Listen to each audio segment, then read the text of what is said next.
Okay, you guys, we are back with another video.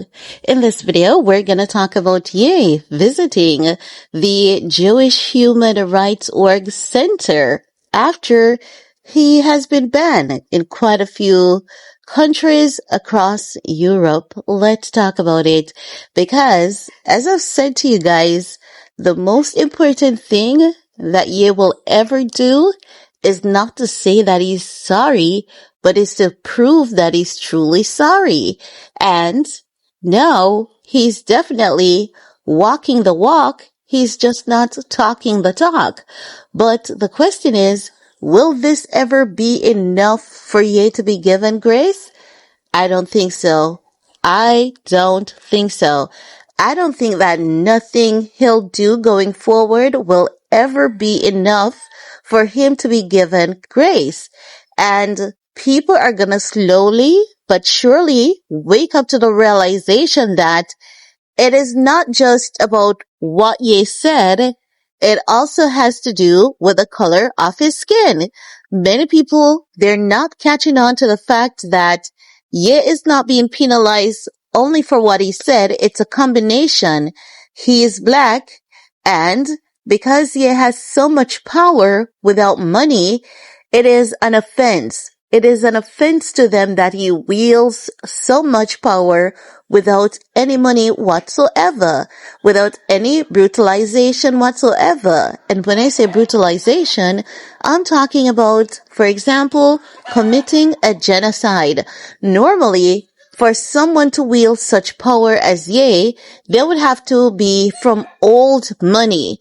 They would have to be, most importantly, lighter, brighter, meaning that they would have to be, white or bearing some resemblance thereof, right?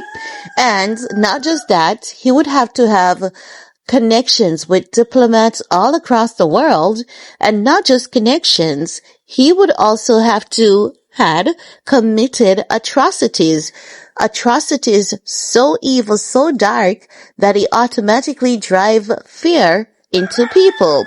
And because he has not done any of those things, and he's black, and he wields so much power, it is an offense within itself. Without him even committing an offense, him being black, him being a black billionaire on not just one occasion, on several occasions, building an empire, burning it down, rebuilding it, he has done everything to offend these people.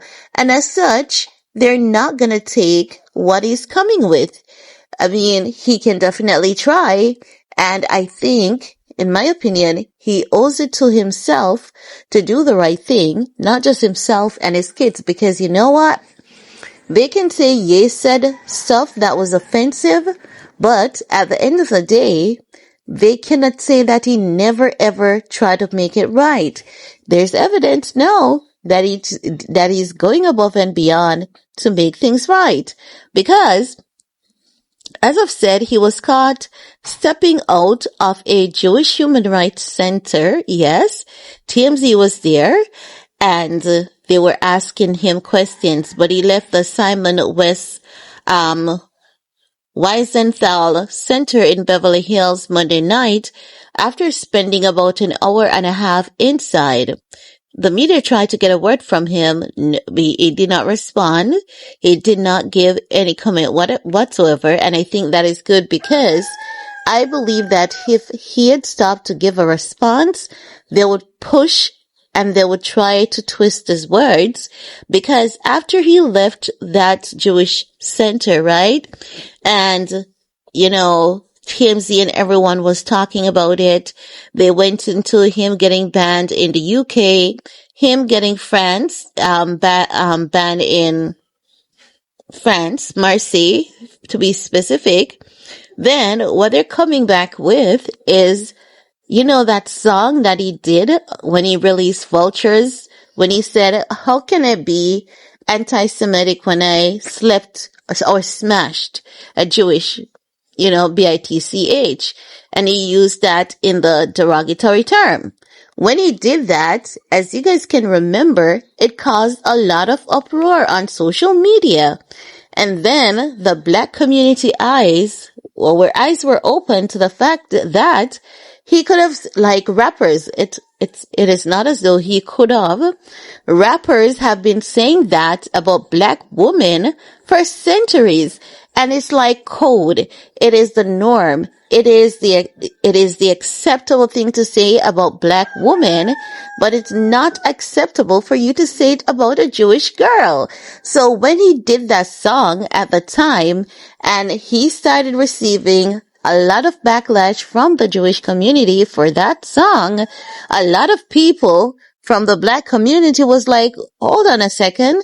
So you're telling us that it is okay to have rappers doing this and there's no outrage when they do it to black women. But now that he's talking about a Jewish woman, in the same derogatory term, it is an outrage. It is a disrespect. It is anti-Semitic. So you're telling us that all this time as black people, we have been sitting down and accepting anti-Semitism. So why, if that's the case, why aren't you guys, and why weren't you guys equally outraged just the same? Where's the outrage for black women? Where's the outrage for black people? And that's the thing. You see, they encourage these artists, and this came from many music execs, including former music exec Mr. Starbucks. He said, these managers that manages, these handlers that handles these hip-hop artists, they encourage them to promote toxic songs that will influence crime and violence, disrespect, breakdown of societal norms and values in the black community. But they ensure that that is not something in their community. They ensure that their community is forever lifted up, forever respected, and you have to walk on a chalk line when you're speaking about their community. And remember that if I can find the video, I'm going to insert it for you guys. But I did a video on that right here. If you search for the former music exec, Mr. Starbucks, or whenever I locate that video, I'm going to post it on my community tab for you guys so you guys can go back and watch that video. He came out after Takeoff's passing because he was saying that the crime and violence in the black community, it was getting out of control. It is overwhelming, and black artists needs to start uplifting their community. They need to start uplifting the people, change the energy of the song, change the tune of the song, because they don't want that song for those songs for their people. So you should not allow these people to be forcing you to make these songs for your people. So when Mrs. Starbucks came up with that and he was saying all of that, he knows what he was talking about. But are we going to change the tune? Are we going to stand up and demand the same respect? Because we don't have the power to, and that's just the truth. We could achieve it if we want to, but we just don't have that power of unification. And if we're not unified, then we will consistently be defeated. People need to understand that respect should go across the board, not just one community. It's not something that one race or a particular community should be entitled to.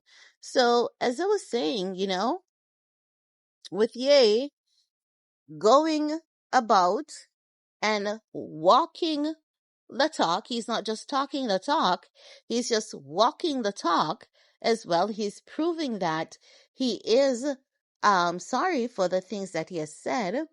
It's not going to be enough. Nothing that he does will ever be enough to these people. But the most important thing is that he's doing it. And the most important thing, secondly, is that whenever he's doing it, it is documented, because they lie. And you guys know when I say they, you guys know what I mean when I say they. And they do lie. And they definitely do lie a lot. You'll see something out in the public domain, and they will try to trick you, and they will tell a lie on something that is in the public domain, and they want you to believe their lies. And if you should not believe their lies, they will definitely twist it and say, you are a part of the agenda to get rid of them. You did this, you did that, even things that you are not aware of that you had the potential to do. They will convince the world that you did it, even though you did not do it and you have no knowledge of doing it. They will try to convince the world that you did it. So I'm just saying that to say these people, the Zionists, they have no love. They have no love in their hearts, no love in their souls, no remorse, no nothing. So as such, all I'm saying is that it is good to see Ye out here proving that he's sorry, but Ye needs to understand that they're still not going to give him grace because it's just one thing that is their main bother. The main fact that he's a black man with power who is not coming from a family history of power and authority. They don't want him to have that much power because if he has that much power and we get to witness that in real time, what is it going to do? It's going to wake up the consciousness of the people. It's going to make you realize that you don't need anyone to be successful and you don't need specific people to be involved in your careers and your affairs to be something. So as such, they're going to keep coming for you, unfortunately. But let me know what you guys think, and we're going to talk some more in the comment section. Peace.